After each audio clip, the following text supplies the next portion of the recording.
মুসলমান ভাইয়েরা আমার, আমরা যারা গীবত করে থাকি, পরনিন্দা করে থাকি, আমরা যাকে মুহাব্বত করি আর ভালোবাসি আর শ্রদ্ধা করি, আমরা কখনোই নিজের অজান্তেও তার কোন সমালোচনা আমরা করি না। বরং আমাদের সামনে আমার শ্রদ্ধাভাজন ব্যক্তির যদি গীবত করা হয়, আমি আমার সকল সাধ্য মতো চেষ্টা করি যেন গীবতের আলোচনাটা লম্বা না হয়ে যায়। গীবতের এই আলোচনাটাকে যাতে এখানেই শেষ করে দেয়া যায়।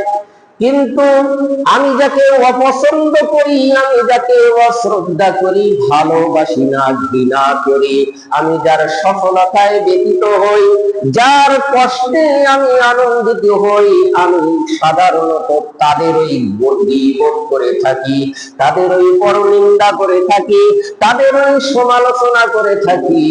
এবার একটু হিসাবটা মিলায়া নেন, আমরা যেই মানুষটাকে দুনিয়ার বুকে তার সফলতা দেখলে ব্যতীত হই, কষ্ট পাই, যার সফলতা আমি মোটেও চাই না, এই গীবত করার কারণে এমন মানুষের তার কাছ থেকে আপনি আমি যদি মাপ না চেয়ে যদি কবরে চলে যাই, কিয়ামতের দিন মুসিবতের সময় যেই মানুষটাকে দুনিয়ায় দেখতে পারতাম না, যেই মানুষটার সফলতা দেখলে কষ্ট পেতাম, যেই মানুষটার কষ্ট দেখলে আনন্দ পেতাম, আল্লাহ তাআলার আদালতে মামলা দায়ের হয়ে যাবে।